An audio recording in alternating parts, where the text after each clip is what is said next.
If you're retired like me, then you probably find that you have a lot of time on your hands to delve into issues and ideas that you really didn't have time for before you retired. That's the way I am with dates. The calendar type, not the kind you eat. It's always fascinated me about why or how dates are formatted and why we format them one way here in North America and how the Europeans do it differently and the Asians do it yet a different way. Recently, I decided to get to the bottom of this. And as frequently happens when I start looking up things that I don't really know anything about, I realize that it's a bottomless pit of information. It's not simply a matter of different date formats. As I found out, there is an entire system of standards, ISO standards, that I had no idea applied to things like dates. So in this video, I'm going to cut out the extra stuff and tell you what I think is important about how you format a date.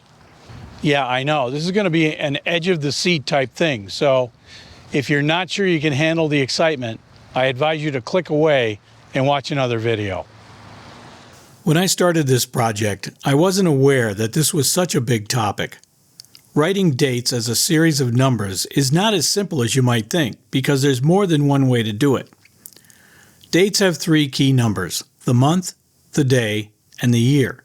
The order in which they are written matters. In American English, dates are written in a month, day, and year format.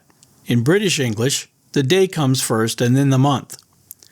With some dates, like this one, it doesn't matter which format is used. For example, it's easy to see that this represents November 11th, 2011. And this one is March 15th, 2024. But this series is not so obvious. Is this August 11 or is it November 8? In North America, it would be August 11. In some other places, it would be November 8.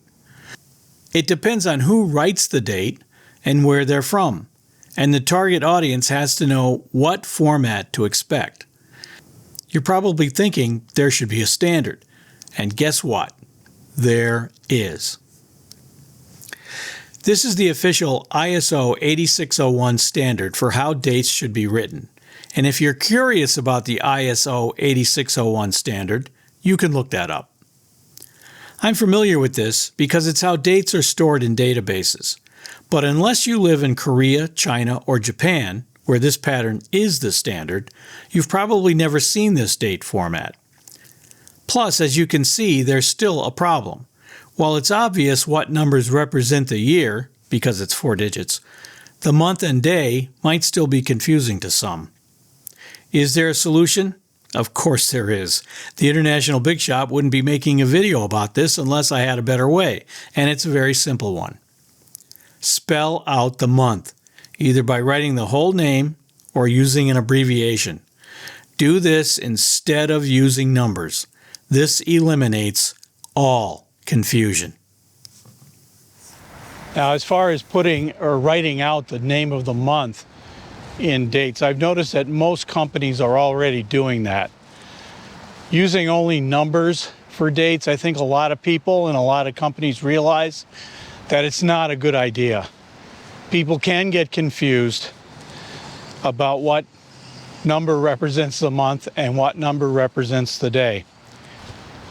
For example, when I moved over to Malaysia and started working there for a couple of years, the staff in the company I worked with started writing dates so that I would understand them. In other words, they put the month first as the number, then the day, and then the year. Now, unfortunately, they didn't tell me that that's what they were doing. So I thought they were just still writing it according to the way they would do it, by putting the day first and then the month. Needless to say, it caused a bit of confusion. It was quickly solved, but still, it's the kind of thing that, since people travel a lot now, and there's very little interaction with other people that you have locally and locally only. So you have to be familiar with how people actually write important information. Dates and time, of course, is one of those. We'll get into time in another video maybe.